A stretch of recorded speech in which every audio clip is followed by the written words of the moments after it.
Jeff, welcome to Resilient Retail. Before we get started, before we get into so many strategies that you guys have done with TC Running, can you tell us a little bit about the background of the brand of TC Running?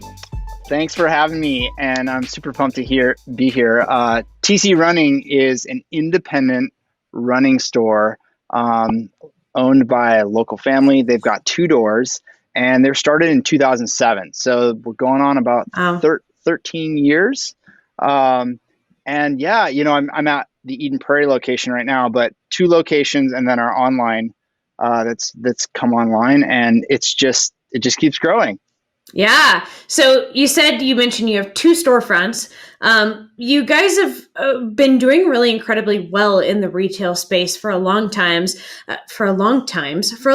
often even shocking your own suppliers. I've seen quotes from your suppliers saying like, how are you guys doing this? How are you selling like this? What was the magic sauce of TC Running? Let's go rewind back before the pandemic, before anything, when foot traffic was normal and people were just coming by and everything was running smoothly.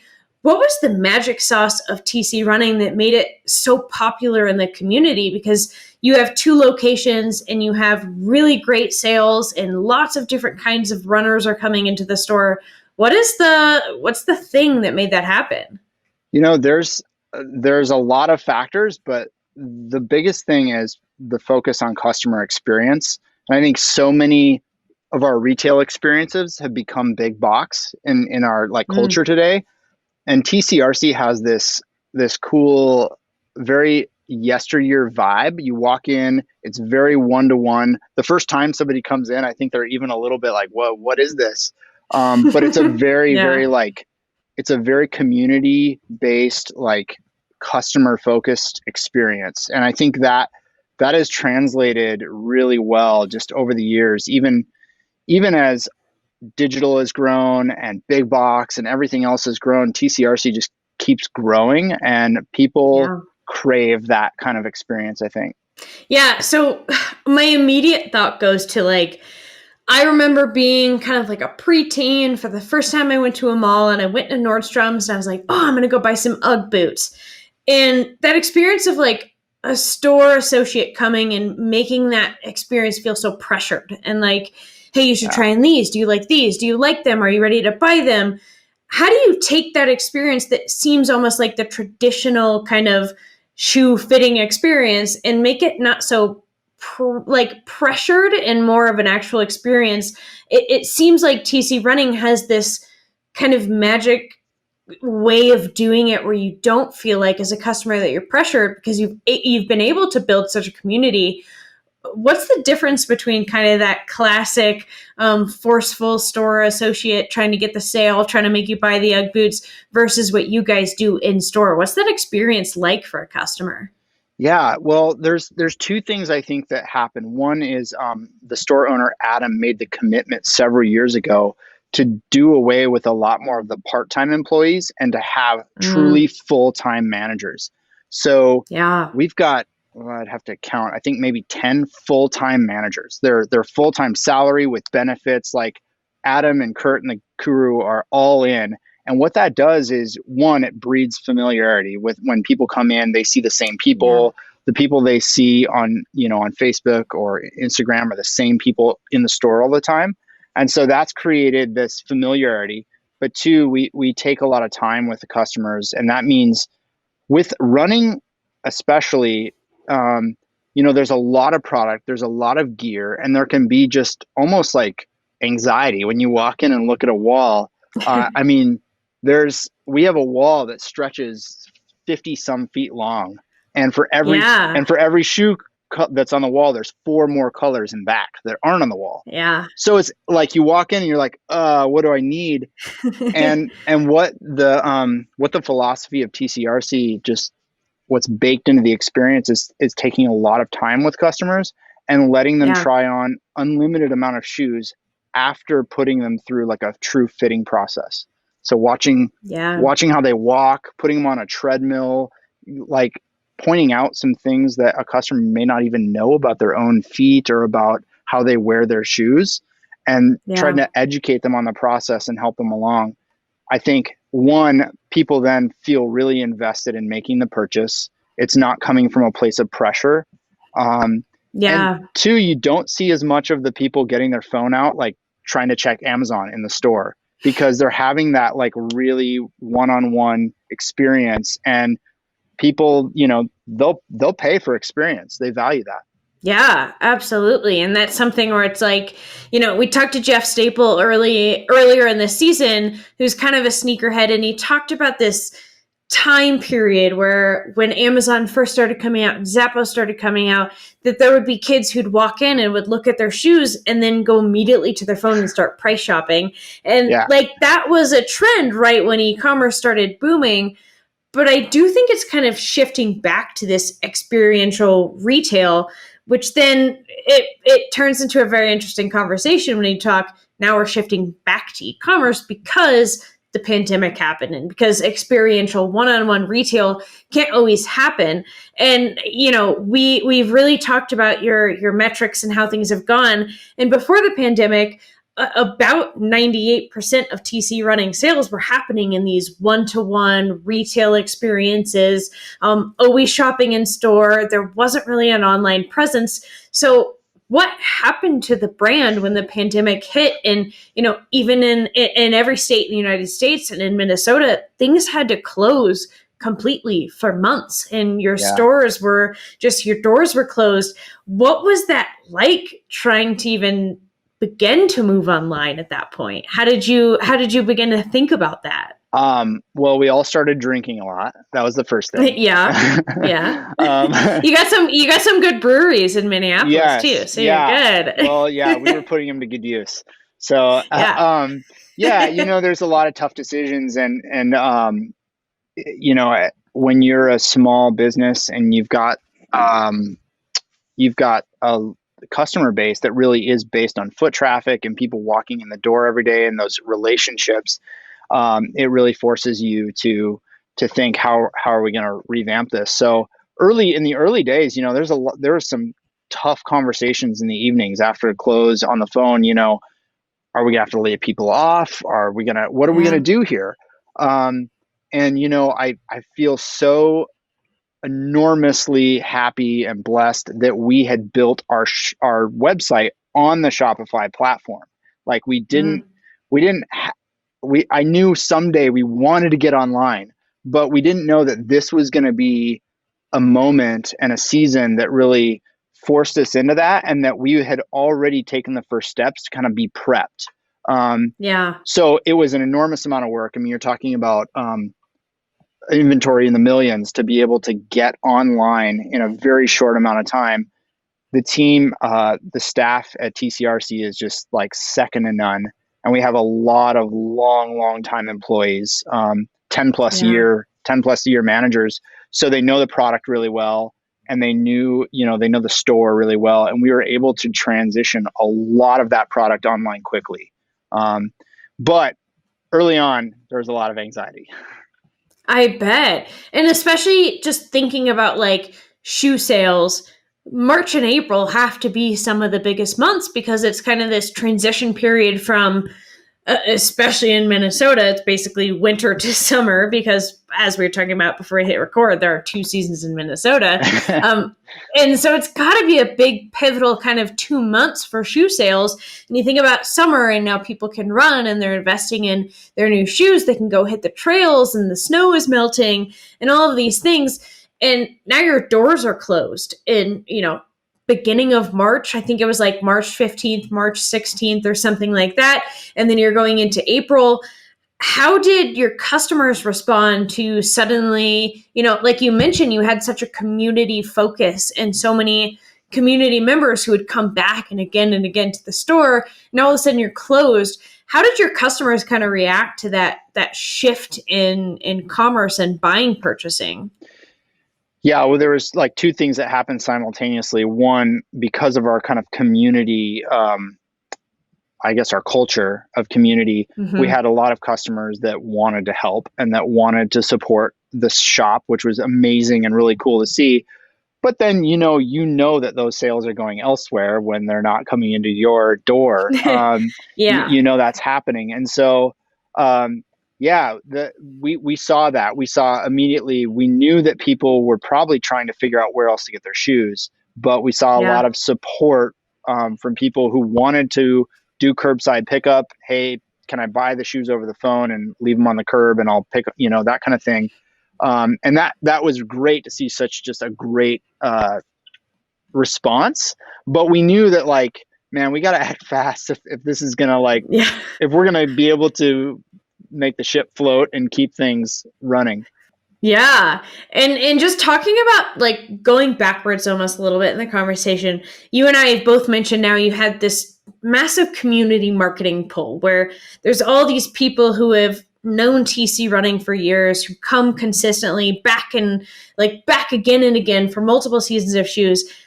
What do you think it was that built those community relationships? Because my guess is that there's a lot of brick and mortar merchants right now who are saying, we had this community, we had built this up, and now we don't know what to do with it. But I'm curious of like, from the beginning, what is it that made the TC running community so strong? What made it where, when your doors closed, you still had customers reaching out saying like, we want to buy from you. How do we do this? What had the brand done that made it so strong and such a pull in the community? Well, there's some huge personal investment, just relationally. I have to like give a few props. So we have our general manager.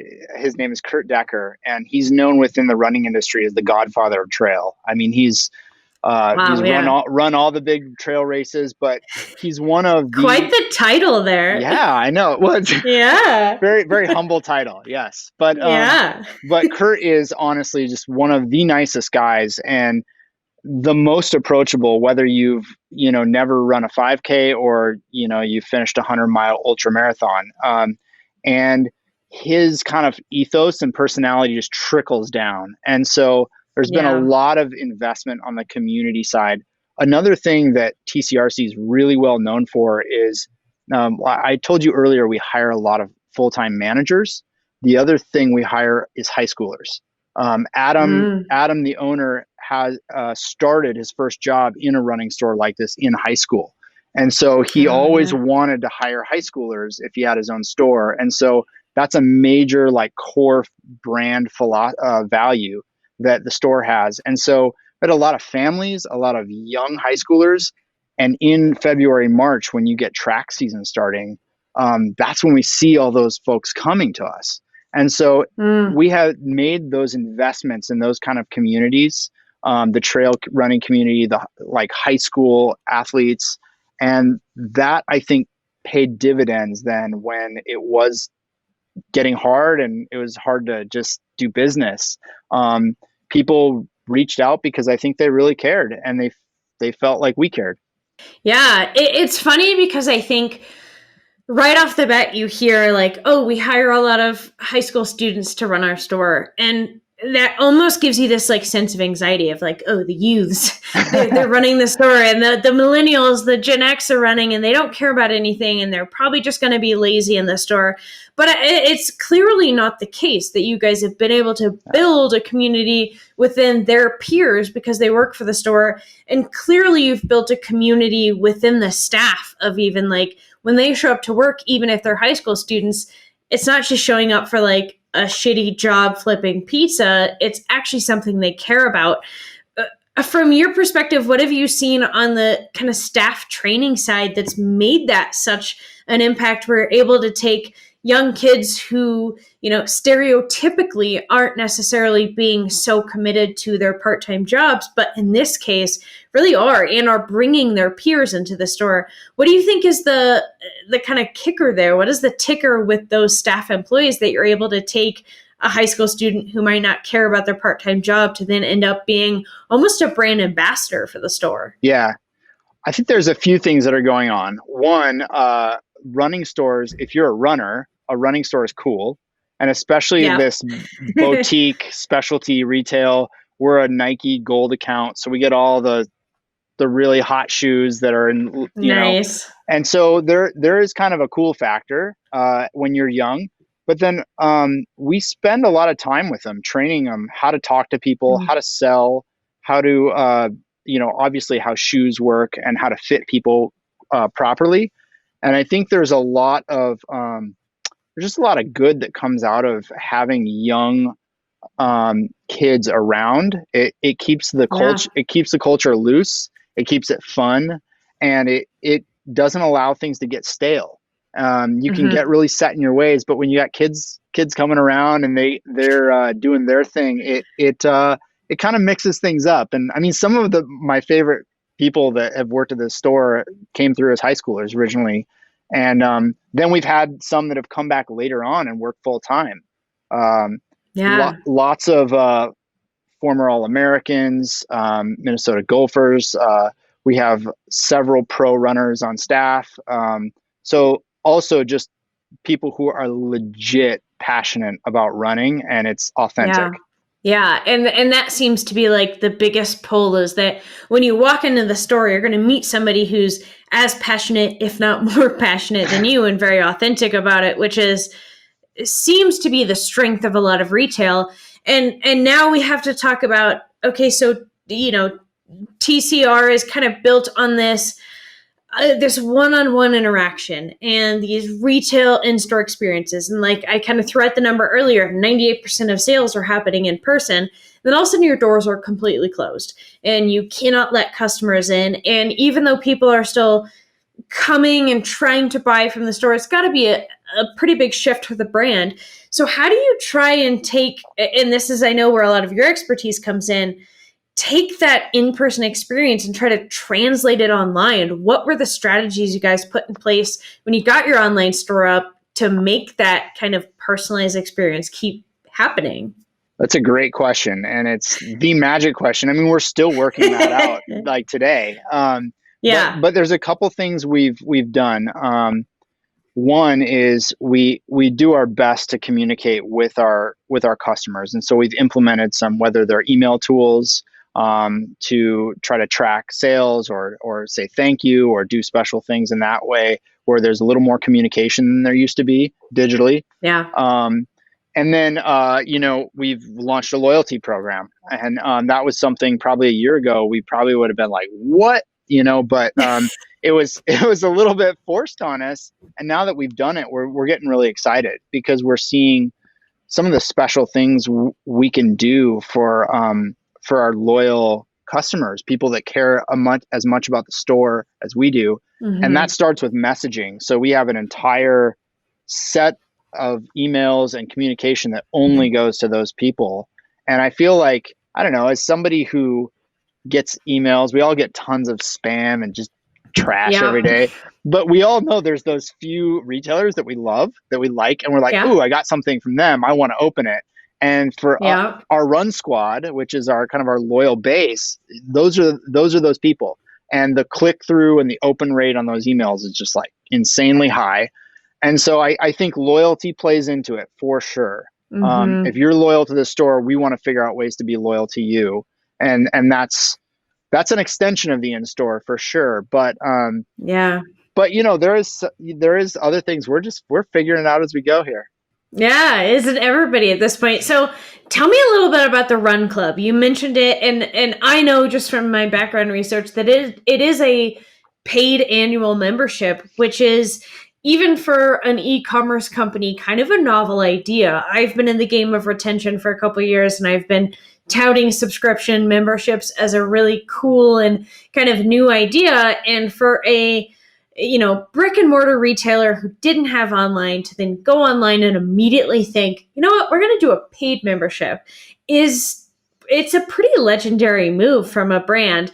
What was the strategy behind it? What was the mission? And tell us a little bit about the story of how that Run Club came to be about and how it's going. Yeah, so Run Squad there's several factors that really pushed us to do it. One was obviously the pandemic and Yeah. not being able to see as many of our loyal customers as often.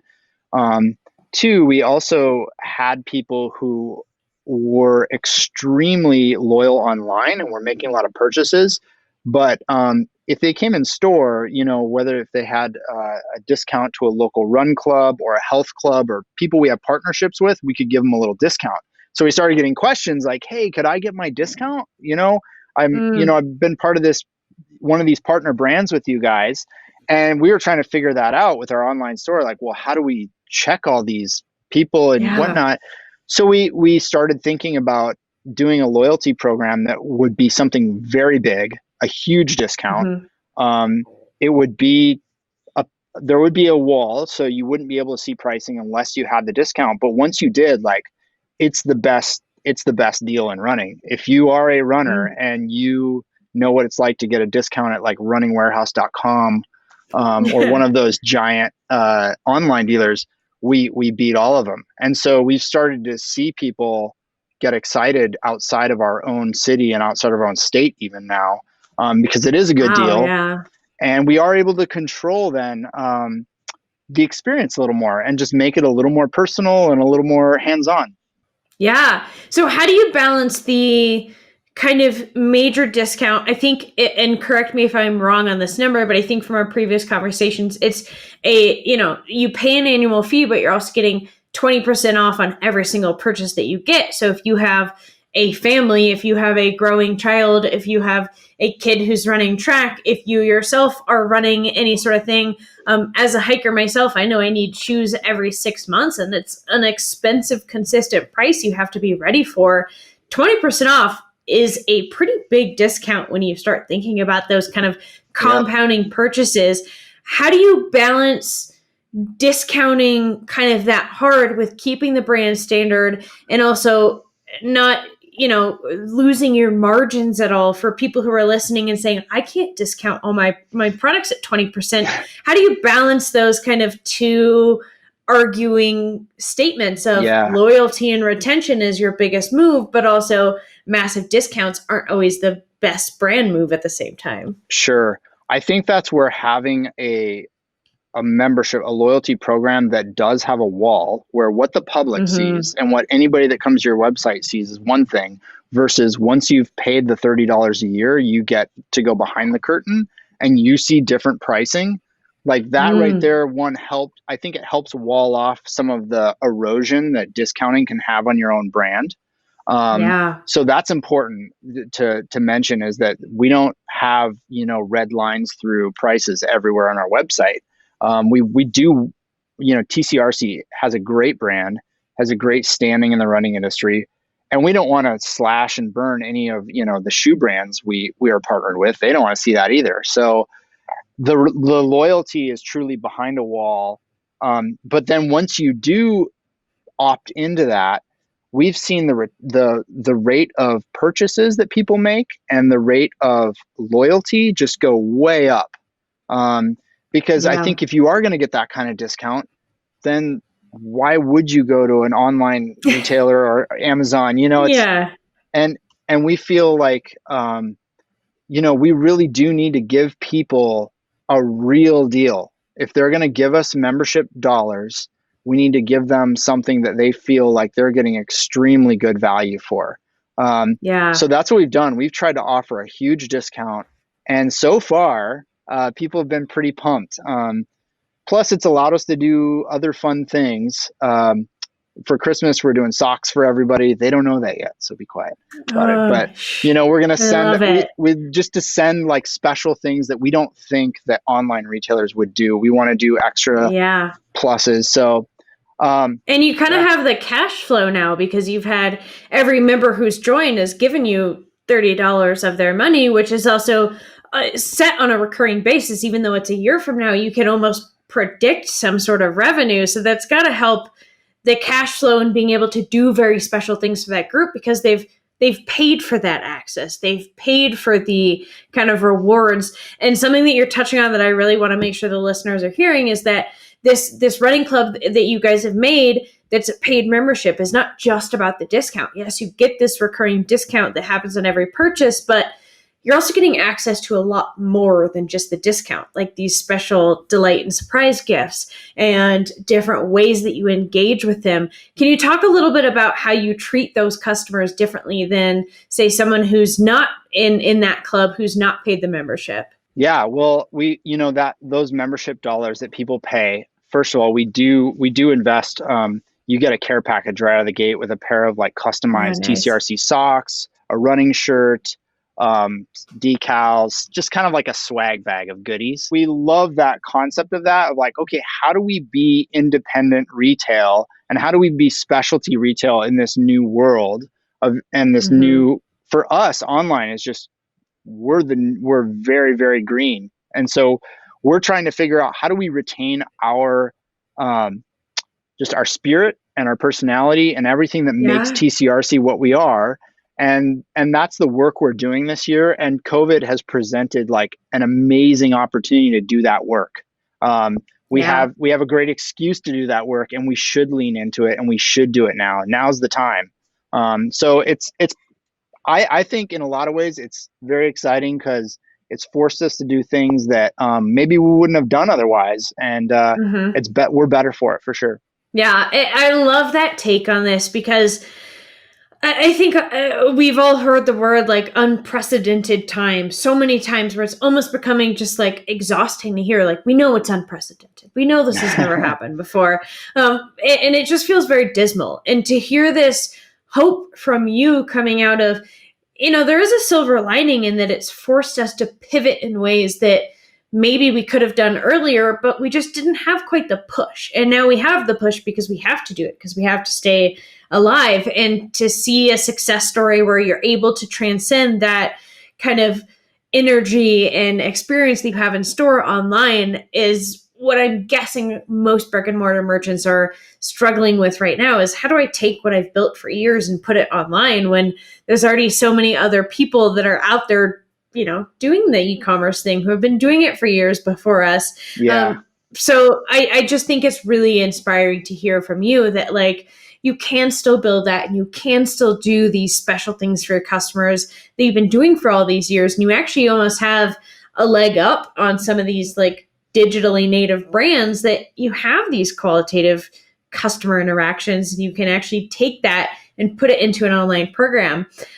So I have to ask, with all of the success that you guys are having online, and now storefronts are being able to slowly start open, we don't know if there's a second wave coming. We don't know what's going to happen next. What, in your perspective, is in the future for TC Running? So that's the $1 million question. That is the whole Yeah. thing, isn't Yeah. it? We're really doubling down on anything that invests in the community, in the running scene, especially in the Twin Cities, but even the greater running community. And what that means, I think, is evolving all the time right now. But we feel like Mhm. with Run Squad, with some of these programs, we've got a big opportunity. So we've, we used to have everybody that was on staff was in store. And now that's changed to where we've got someone that's just managing the site that's out of store. We've got a digital manager that's now a bridge between the site and the store. And we're starting to work in new ways, but definitely not walking away from what makes TCRC special. Yeah. Yeah, the future is, I think it's bright. I think specialty retail is special, and the future is physical. When everything goes digital, Yeah. after the whole world is digital and where it's all robots, it's going to be really special to walk into somewhere and be served by a person who cares about you and cares Yeah. about the product you're buying. And so the future is physical, and vote TCRC. I love it. I'm going to have to quote Harley Finkelstein, who was our very first episode ever. And he said, when I asked him the question, will e-commerce ever take over retail? He quite literally fought back and said, that's the wrong question to ask, because retail will never die. It will always evolve. It will Yeah. always keep moving forward, because I think at the heart of commerce is humans want to buy from other humans. And as much as we can try to create that online, it's never going to fully go away. So I'm with you in that I think retail will never die. I'm with Harley that I think it will always evolve. I think people like you are making sure the industry keeps going because, like you said, specialty retail, which is a really nice term that I'm going to steal from you, I guess. Good. Is it stealing if you said it to me?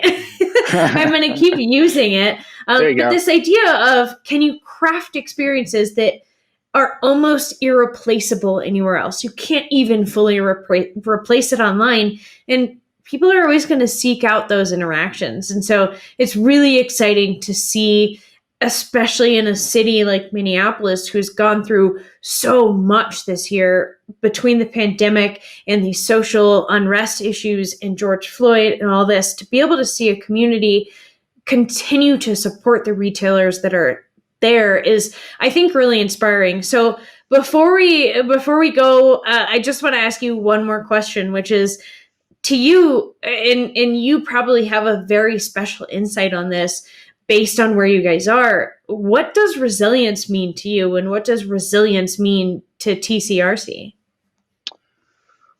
Boy, I think resilience means remaining who you are while evolving for what's ahead, and continuing to contain and have what made you special in the first place and be able to offer that, but finding new ways to do it and to move forward and to, take it on the chin and then smile and keep walking. And I think that's what's so great about TC Running is the staff and just the culture, and the people here just really, really love the community and they love running. And it's an abused word, but the word authentic, it's real. I think being real is something you just can't concoct or strategize or create. It's the best for specialty retail. Yeah, I love it. Well, thank you so much, Jeff, for coming and sharing so much of what you guys have done in the last year and beforehand. And we're really excited to watch you guys grow. And I am so glad that things are going well and that you guys are still thriving. And we only hope for the best for TC Running and the brand moving forward. Thanks, Kristen. Thanks for having me. It's been fun.